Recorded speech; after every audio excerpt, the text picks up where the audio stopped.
ये रंजिश आज की नहीं है और न ही वर्षों की है, पीढ़ियों पुरानी है ये रंजिश। कॉलेज की टशन से विराज की शुरू नहीं होती कहानी।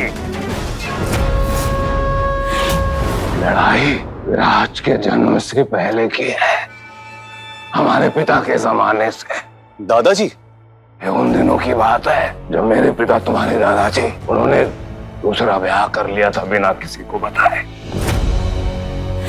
उस ब्याह से उनकी एक संतान थी, बेटी सिद्धेश्वरी, हमारी सौतेली बहन। बड़ी अजीब औरत थी वो सिद्धेश्वरी। जहरीले दिमाग को लेके जन्म लिया था उस लड़की ने। हमें अपने सौतेलों को तबाह करने की शुरू से ही उसमें एक सनक सवार रहती थी।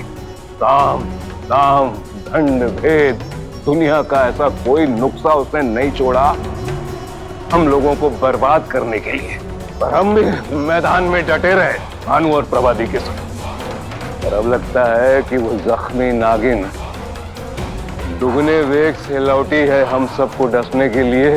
दुगने वेग से मतलब? क्योंकि सिद्धेश्वरी विराज की माँ है। क्या? सही कह रहे। और सिद्धेश्वरी का पति विराज का बाप ध्रुव त्यागी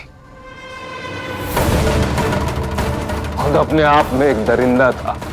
शुरू से ही उसने सिद्धेश्वरी के साथ मिलके हमको बुरी तरह तबाह कर दिया। बड़ी कोशिशों के बाद हमने जैसे तैसे उसको जेल की सलाखों के पीछे पहुंचाया। वर्षों से हमें लगा कि ये मुद्दा शांत पड़ गया है, लेकिन अब इतने वर्षों से सिद्धेश्वरी अपने सपोले विराज को तैयार कर रही थी जो आज हमें पुकार रहा है और हम सबको डसने के लिए घेर रहा है। तो बेहतरी इसमें है कि इस परिवार से दूर रहा जाए। ये इतिहास भी कैसे अपने आप को वापस दोहराता है ना बाबा। क्या मतलब है तुम्हारा? कभी श्राप, कभी कोई पाप, कभी किसी का कोई राज, या फिर कभी बीते हुए संबंध। ये दोहरी जिंदगी का खेल हमेशा इस घर को ग्रसते हुए आया है और हर दंश का मूल स्रोत ना आप ही है बाबा, आप। इसीलिए शायद आपकी नैतिकता का मापदंड थोड़ा उलझा हुआ है। तमीज से बच्चों, बाप के बारे में बात कर रहे हैं। हमारे पिता के बारे में हमें नसीहत देने वाली आप होती कौन है? बंद करो ये बकवास, बंद। अपने ही हथियारों से लड़ते रहोगे तो बाहर वाले दुश्मनों से मुकाबला क्या खाक करोगे? सामने जो है बहुत खतरनाक है, उसका वार बहुत घातक होने वाला है। सतर्क रहना है और उनसे दूरी बना के रखनी है। पर बरका बाबू जो बुरा है उसको जीतने कैसे दे सकते हैं? अच्छा, तो क्या करें? क्या करें? सर कटवा दें अपना? तुम्हारे भलेपन की बलि बेदी पर तुम्हें चुप रहने के लिए बोला है ना देव बाबू ने? तुमने प्रवचन शुरू कर दिया।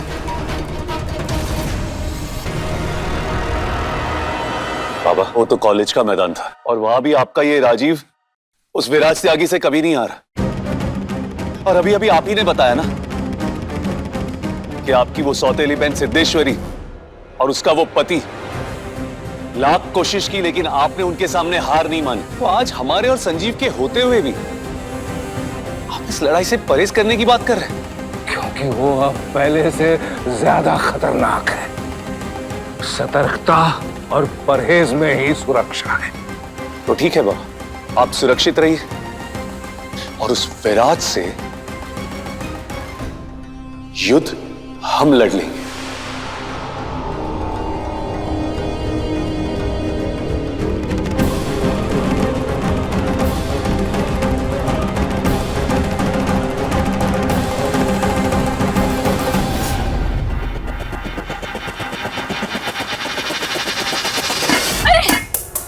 राजीव बाबू क्या कर रहे हैं? चोट लग जाएगा, जख्म हो जाएगा आपको। जख्म लगना तो रिवाज हो गया यहाँ, हर रोज चोट लगती है दिल पे। आज समझ में आया कि वो जो विराज हमेशा हार जीत का खेल खेलता रहता था ना हमारे साथ, हार जीत का खेल नहीं था वो, नफरत थी उसकी, नफरत हमारे प्रति, हमारे पूरे परिवार के प्रति। और ये जो विराज का रिया से जबरन ब्याह हुआ है ना, ये ब्याह भी कोई संजोग नहीं है। नफरत बयां कर रहा था वो चंदेलों के खिलाफ। अभी उनका नफरत का समय नहीं है। अभी समय है रिया जी को उस दरिंदे के चंगुल से बचाने का। ठीक कह रही हो तुमको, ये वक्त रिया को बचाने का है। अवधेश,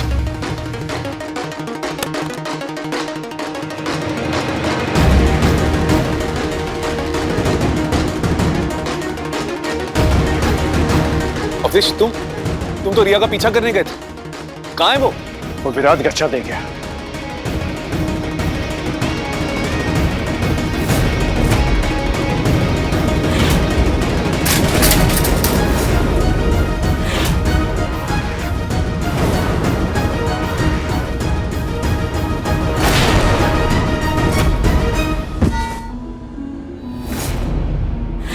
इसका माने रिया जी अभी भी उस आदमी के चंगुल में। अब तक तो काफी दूर निकल गए होंगे वो लोग। अब ये सोचो कि उसको ढूंढेंगे कैसे। हमारे पास एक जरिया है। क्या? जाते जाते ना हम रिया जी को अपना फोन दे दिए थे। हाँ, वो जब हम उनसे बाय बोलने के लिए गले मिले ना, तो सरका दिए थे हम अपना फोन के हाथ में। तो फोन लगाइए ना। नहीं, हम रिया को फोन नहीं करेंगे। हमने अगर फोन किया तो फोन की रिंग से वो जल्लाद फिर से जाग जाएगा। करेगी, रिया खुद फोन करेगी। फोन करेगी? लेकिन किसको? रिया के पास कुहू का फोन है और कुहू के फोन में हम सबके नंबर्स। हम में से किसी को भी फोन आ सकता है। रिया किसी ना किसी को तो जरूर फोन करेगी।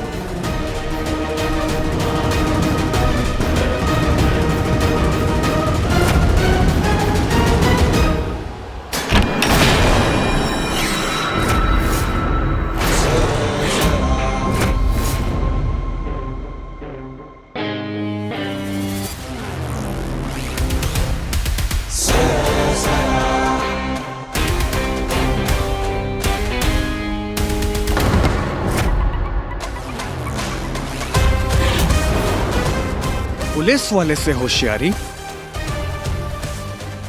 लाओ लाओ जाने मन,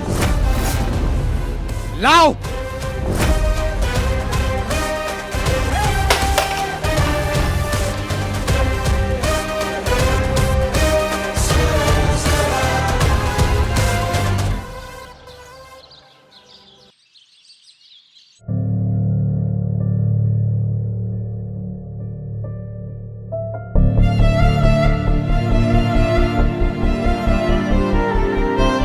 बुआ जी, नाश्ता लगा दिए, कोई आया नहीं और आप भी इधर। चलिए। किसी के गले से नहीं उतरेगा बेटा ये नाश्ता। देख रही है ना घर की हालत, कोई नहीं करेगा ये नाश्ता। ऐसे कैसे? नाश्ता नहीं करेंगे तो कैसे चलेगा? हम सबको कमरे में जाके खिलाते ना। कौर का रुकिए, चल। अब थमेगा ये तूफान।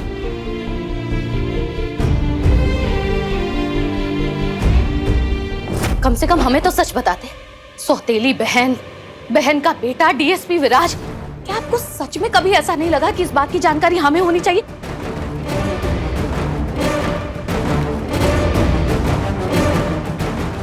कहां जा रहे हैं, जवाब तो दीजिए। अरे भाई, दिमाग खराब मत करो हमारा। फालतू सवालों की फुर्सत नहीं हमारे पास। अगर आप फुर्सत में नहीं है तो फुर्सत हमारे पास भी नहीं है। लेकिन इस घर की दूसरी सिद्धेश्वरी नहीं बनेंगे हम।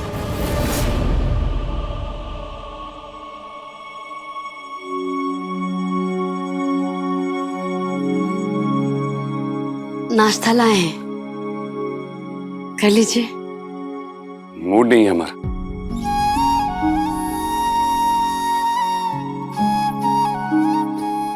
हम जानते हैं कि अभी आपका मन बहुत बेचैन है।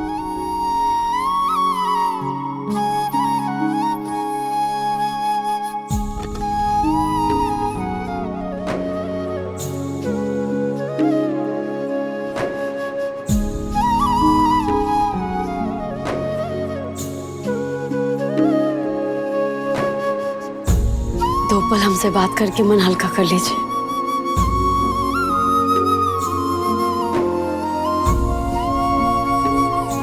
हम बूझ रहे हैं कि आपको हमसे बात करने का मन नहीं है, लेकिन कैसी बात कर रही हो तुम? हमको तुमसे बात करने का मन नहीं है। पत्नी हो तुम हमारी को, लेकिन इस वक्त हमारा सर बनना रहा है। कुछ भी सुनने कहने की ना हिम्मत नहीं है हमें।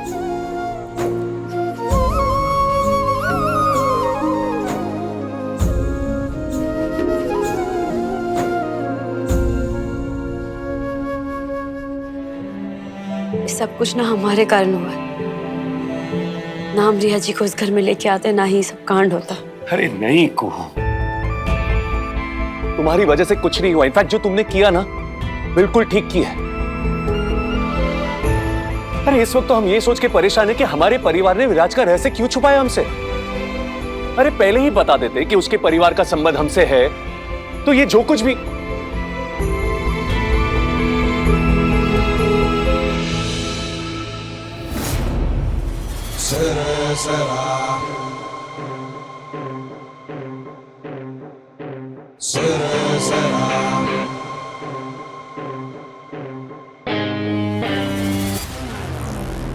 Ton ton.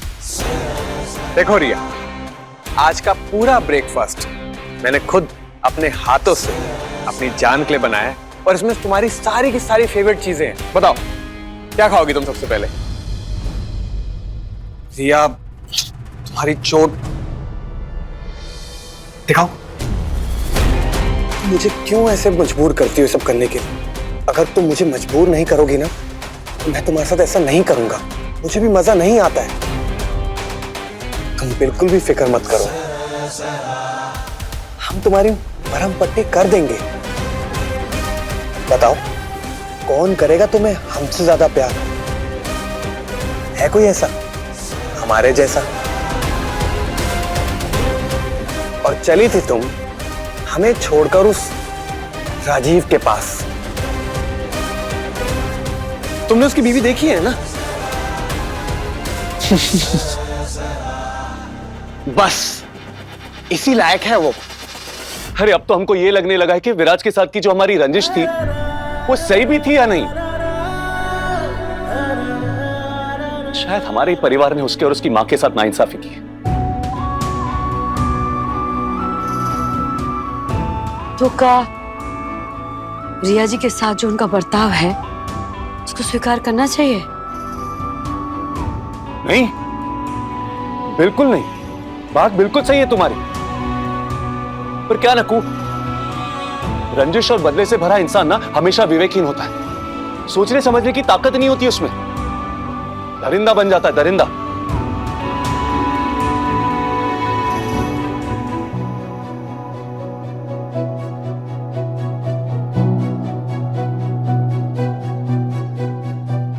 तुमने नाश्ता किया?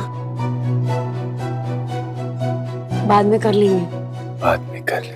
कब बाद में? दोपहर के लंच में या रात के डिनर में?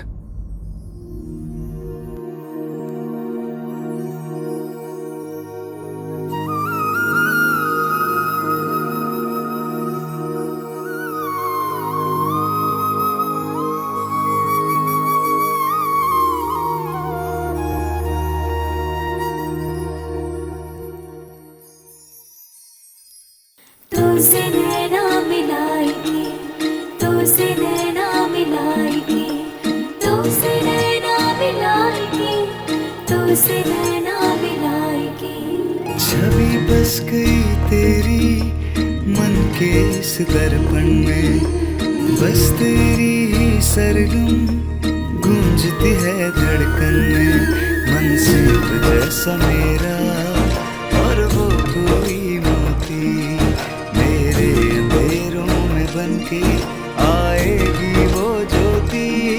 मैं सावन प्यासा। इतना ही सौभाग्य ना बहुत है हमारे लिए कि आपको हमारा ख्याल रहता है। फकीरा वो दुआ के जैसी मांग तुझको गीत तेरे गाएंगे।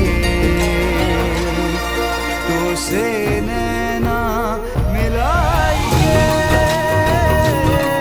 तो से नैना मिलाएंगे, तो से नैना मिलाएंगे।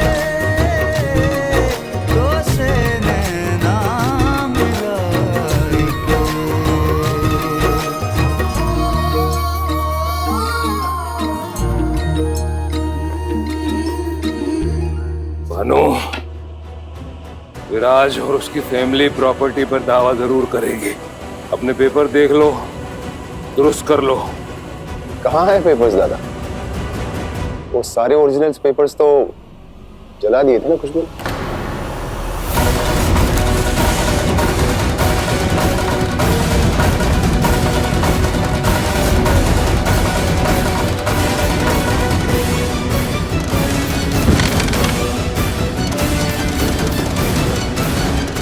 खुशबू, खुशबू, क्या हो गया? देख लो अपनी करतूतों का नतीजा। बर्बादी के कगार पे आ खड़े हुए हम लोग। ये छत भी आवाज से जाने वाली है। तो कागज तुम ही ने चलाए थे ना? गरजिए मत। और ये बात तो बिल्कुल मत भूलिएगा कि अगर आज ये छत आपके सर पर है ना, तो इसकी वजह हम हैं। वरना ये लोग तो कब का निकाल रहे थे आपको इस घर से बाहर। याद है ना आपको? अरे वो समय कुछ और था। अभी आज के बारे में सोचिए। उस दिन आपने तैश में आके घर के सारे ओरिजिनल पेपर अग्नि के सुपुर्द कर दिए। अब आज एक पेपर नहीं है हमारे पास ये मिल्कियत साबित करने के लिए। अपने हक की बात कर रही थी ना तुम अभी, तो जान लो बहुत जल्दी सड़क पर आने वाले हैं हम लोग। एक हिस्सा पकड़ लेना सड़क का, टाट बिछा के। रिया जी का फोन अभी तक नहीं आया। हम अपना फोन तो दिए थे उनको, उनके हाथ में है। आया कि नहीं आया देखिए ना। कौन है? हेलो, कौन है? लोन देने वाला है। राजी बाबू कुछ कीजिए ना, पता लगाइए ना कहाँ है रिया जी। अरे जब तक वो फोन नहीं करेगी कू हम क्या कर सकते हैं? अरे एक बार पता तो चले कि वो इस वक्त है कहाँ। ये समझ में नहीं आ रहा ये।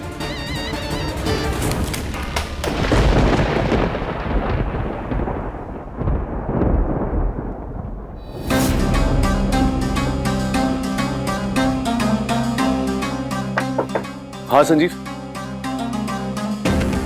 दादा वो अपनी है ना जो मोबाइल कंपनी में काम करता है, हमारा दोस्त, उससे बात हुई है हमारी। रिया का लोकेशन पता चल जाएगा। गुड। एक बार रिया का लोकेशन पता चल जाए तो उसको बचाने की गुंजाइश बनती है। लेकिन दादा क्या? हम रिया को बचाने के लिए अपनी जान जोखिम में डाल रहे हैं। आपको भी एक वादा करना होगा। कैसा वादा? आप किसी भी स्थिति में भाभी के साथ बेवफाई नहीं करेंगे। उनका दामन नहीं छोड़ेंगे। संजीव बाबू ये क्या कह रहे हैं आप? कैसी बात कर रहा है छोटे? कुछ भी हो जाए हम ऐसा कुछ भी नहीं करेंगे जिससे कुहू के सम्मान को या हमारे प्रति जो उसकी निष्ठा है उसको कभी भी ठेस पहुंचे।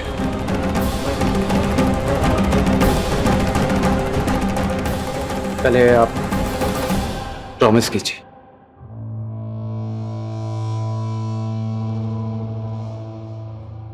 राजीव नारायण चंदेल का वचन है, कुछ नहीं करेंगे ऐसा।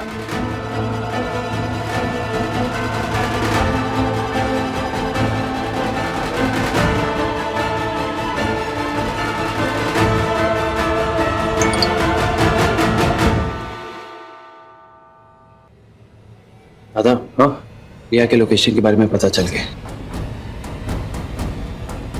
जय भोलेनाथ। दोनों अंदर है, इतना तो तय। ये देखिए।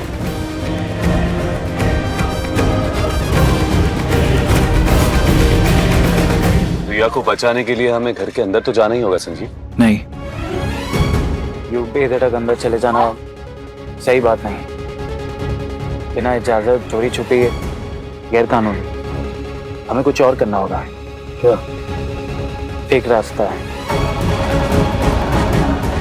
रिया का बयान। रिया का बयान विराज के खिलाफ।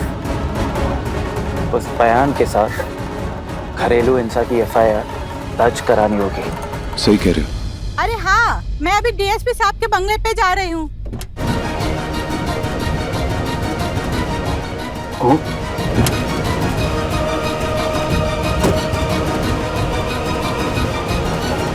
कहाँ जा रही हो कुहू? कुहू कहाँ जा रही हो तुम? कुछ जबरदस्त करने का समय आ गया है। राजीव बाबू मेहरी को देख रहे हैं? नहीं नहीं नहीं नहीं कुहू, ये मेरी वेरी कुछ नहीं है। राजीव बाबू सोच लीजिए, और कोनो चारा नहीं है। क्या बोलते हैं, क्या बोलते हैं? चलो चलिए। बिंदिया की मौसी आ रही है हाजीपुर से कल। अच्छा चल अब रखते हैं। हाँ नमस्ते। नमस्ते। आप ये वाला बंगला में काम करती हैं? हाँ काहे? तनख्वाह कितनी मिलती है तुम्हें? काहे पूछ रहे हैं आप? 10,000। 10 मर मर कर झिक कर कर भी 5 मिलता है। अगर 50,000 रुपए दे तो 1 रोज की छुट्टी करोगी तुम? 50,000 वो भी छुट्टी करने के? मजाक कर रहे हो क्या बाबू? 1 रोज के लिए छुट्टी करनी है, 50,000 करोगी? हाँ साहब।